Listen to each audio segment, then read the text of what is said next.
Hello and welcome to Martech Advisor's Executive Interview Series. I'm Ginger Conlon, a contributing editor to Martech Advisor, and joining us today is Amisha Gandhi, who is head of influencer marketing at SAP. Welcome, Amisha. Thank you so much. I'm really excited to be here and talk about influencer marketing.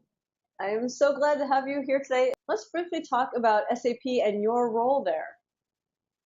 Sure. So at SAP, we have influencer marketing as a global function, and it's influencer marketing. So it truly sits in the global marketing organization. We really work with influencers to create value across our buyer journey or customer journey. So it's a little bit more in depth and a little bit more pronounced than it may be influencer relations. It's more for the awareness part of the sales cycle. So we look at it as, how can we impact the sales cycle through influencer marketing? And we have a global program as well as a regional program. We are a global company, so we, have a global program, and then we have a regional program because that's where a lot of the action is for us for sales. That's awesome. So, how do you feel like marketers are defining influencer marketing today, considering the amount of digital tactics that are being used? So when we look at the landscape and you look at B2B, I come from B2B, right? I'm a B2B company, but there's also B2C. I think, influencer marketing is really old-fashioned word of mouth, really, right? People listen and are influenced by their friends. They're influenced by people they admire or are inspired by. So, it's had a very long journey, right? So, but in the last couple of years, if you look at B2C, they really have, taken influencer marketing to where it is now with the digital assets. So that's social media is very social media heavy assets from Instagram, YouTube stars, that you have that whole segment to now, you have B2B coming into the game in the last, I would say maybe 2 years, 3 years.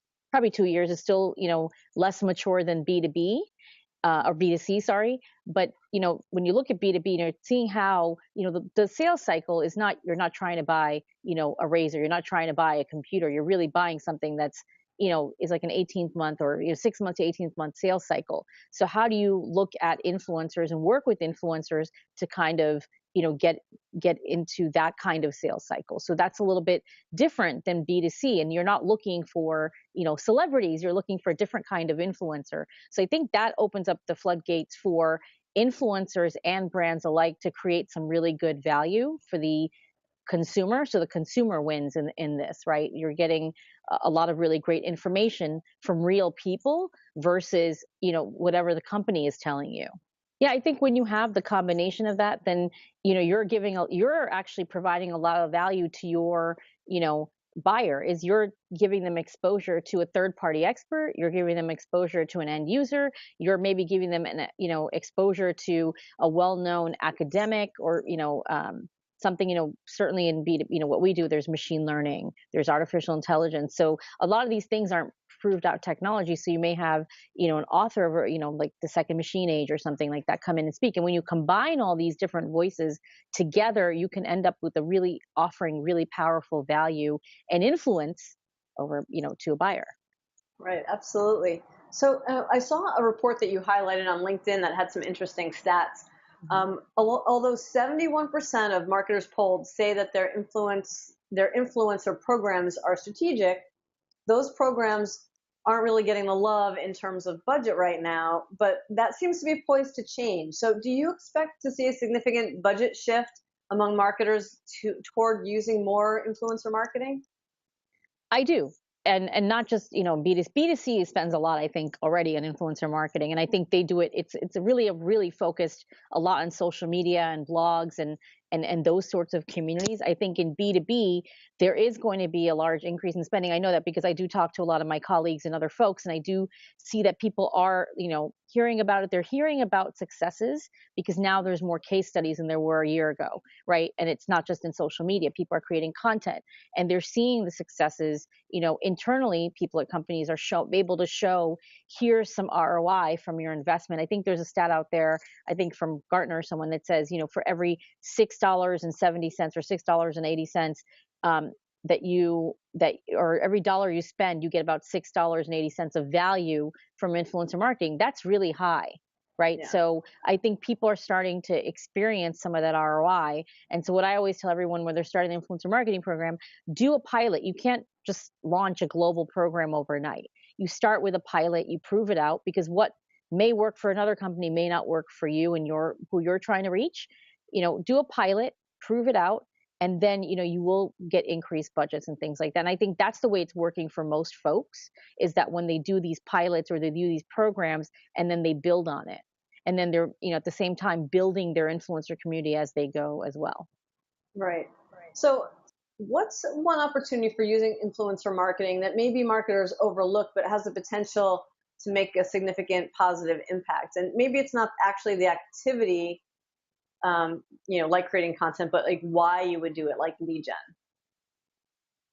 So I can answer that question. So you're saying, what is it that we can, that's maybe some intrinsic value that you get from influencer marketing that people don't realize. So one of the things is, we had an event very recently called Leonardo Live, and we had it in Frankfurt, Germany. We invited 5 global influencers, and they came, and they were not just attending the event, they were part of the event. They spoke at the event. We did some live interviews that we had on our brand Facebook page. And then we also, we had a professional crew there. So we offered to our influencers, if you want to do any of your, live interviews that you would like to do, you can use our crew. And they really liked the idea as well. And what happened is, we ended up with a clip with 2 influencers talking to each other about the themes of our event with each other on camera through one of their channels. And I have to say that clip has done really, really well, because they are talking about issues and trends in the hearts and minds of our customers. They had just talked to some of our customers, and they were highlighting some of those examples just naturally in conversation, but it was at a much different style. And so that was an intrinsic value that you can't buy or create. That just happened because it's something natural that happens when you create a community, right? So, and you create that kind of feeling of advocacy. So that, they just said we're at Leonardo Live from SAP, but they didn't really talk about SAP more than that. But they provided insights and their takeaways, which, then we were able to package it out and send that to folks that weren't at the event. So it allowed us to extend the event.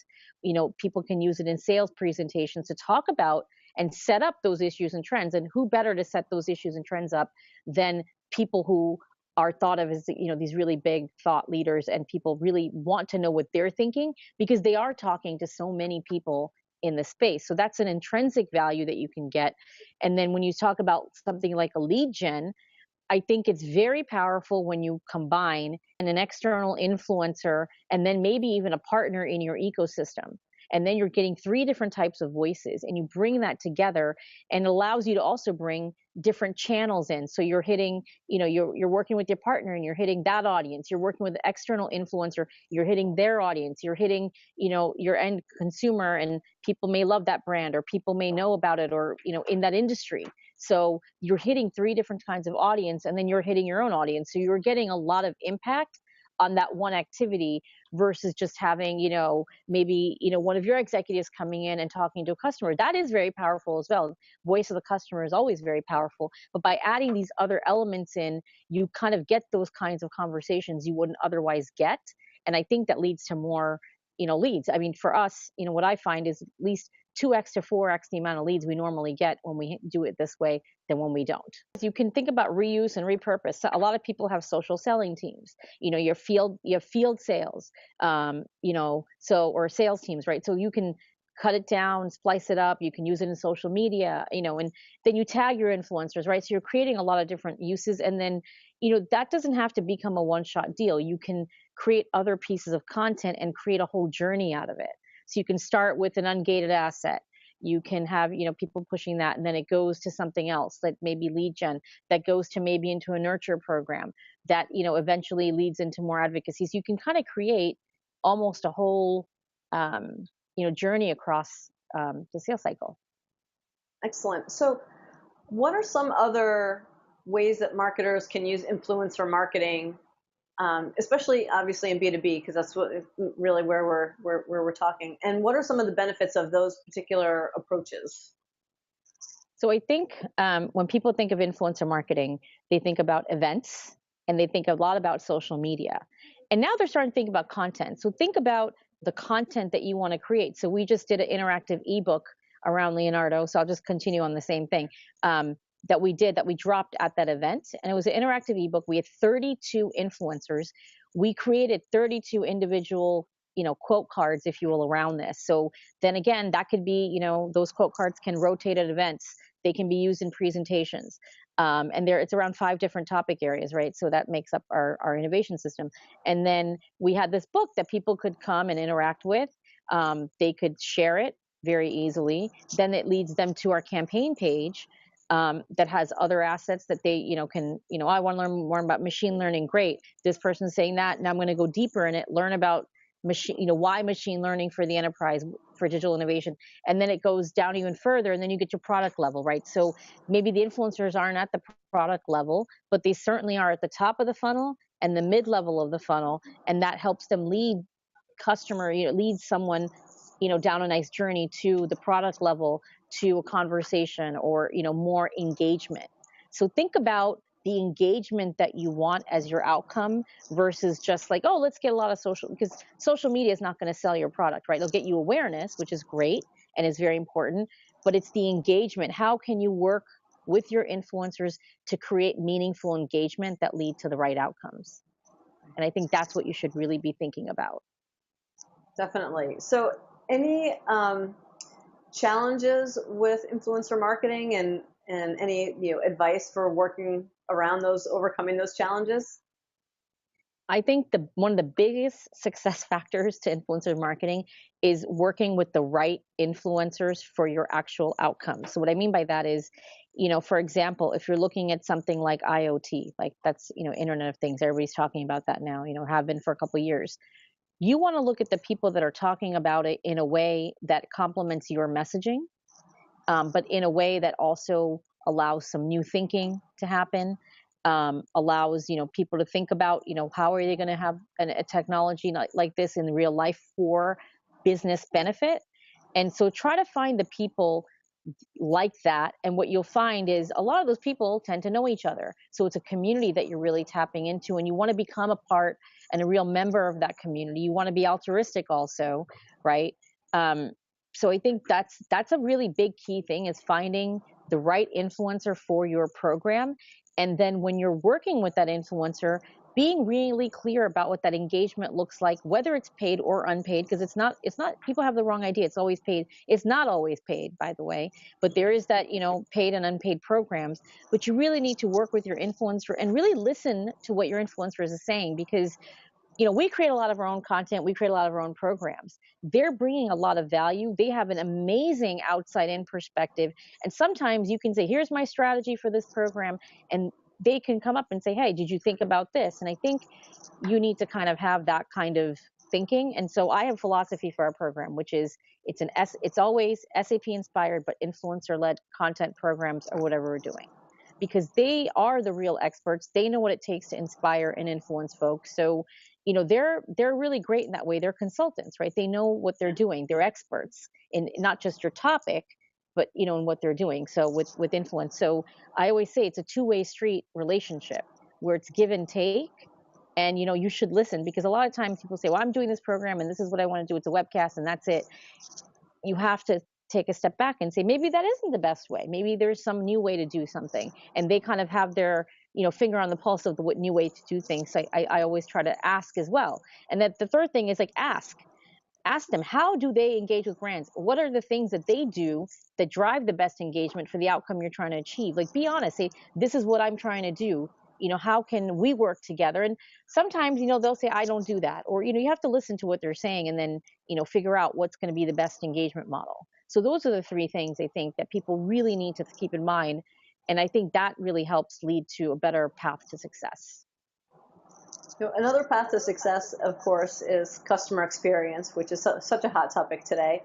So what do you see as how marketers can really focus their influencer marketing to make the biggest positive impact on customer experience? So I think the biggest impact you can have on customer experience is, what is a journey that you want? What is a journey that you would like to have if you were going to look at this type of product line? What is it that you want people to walk away with? What is it that you're trying to do? What is it that you're trying to inspire, right? Because people love to be inspired, and then you have like you're really winning hearts and minds, right? So if you approach it that way, then I think it, people say like, oh, I'm really trying to sell my product and my product and my product. How can I get everybody to talk about, my product? And I think that's the wrong way of thinking. I think you take a really big step back and say, and be aspirational. For us, we're a purpose driven brand. We want to lead with purpose, right? So that's a really big aspiration. So, take a step back and say, what does that mean to our customers? What does that mean to influencers? And then working with all these different groups, you want to create an experience that's pleasant for the customer. They felt like they got really great information. They felt like they got some value. You want to create value. It's the experience plus the value. You can have a great experience and have fun, but then did you get anything out of it? So you want to make sure there's something of value for everyone. And I think if you create value for your influencer, you create value in the experience that you're building together with your influencer marketing, and you get value for the brand, then everybody wins. But the most important thing is really creating that value for the end user, right? And then your influencers, one of the other things I say is, people think that a value for an influencer is that your brand has recognized them. No, that is what you're getting from the influencer. The influencer is, being associated with your brand is nice. So, we're a big brand, but with any brand is nice, but that's not the value you're giving to them. The value could be access to customers. It could be access to information. There's lots of different things that could be considered value, not monetary only, but value. But it's not, oh, I got recognized by this brand. They're not waiting there for you to come to them. They're very busy. If they're very good, they're really busy. So you have to make sure that you have a really good pitch of why, they should be engaging with you also. Right, exactly. So let's wrap up with a look forward. What influencer marketing trend are you most excited about and why? I'm really looking forward to getting out of the wild, wild west and getting more strategic and more structured over time for companies.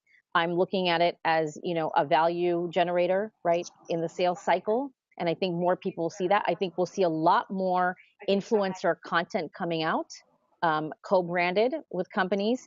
I think you're going to see a lot more sophistication in nurture programs and things where, companies are working hand in hand with influencers. I think you're going to start seeing influencers even coming in and not helping sell, but really tell that story to customers and giving advice. I have influencers that actually implement technology. So they're able to speak from a really informed point of view, and they could even, be brought into a meeting to give their point of view. So I think you're going to get, you're going to still have the broad-based influencer marketing, but I think you're also going to start seeing some of these more high-touch level, really engagements with, especially on the B2B side.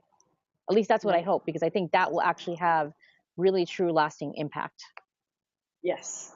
Amisha, thank you so much for all the great insight and all the great advice today. I appreciate it. Oh, I enjoyed it. This was fun. Yeah, and I want to thank everyone who joined us watching the video, and just to let them know, be sure to check out Martech Advisors YouTube channel for other executive interview series. And again, Amisha, thanks so much. Thank you. Have a great day.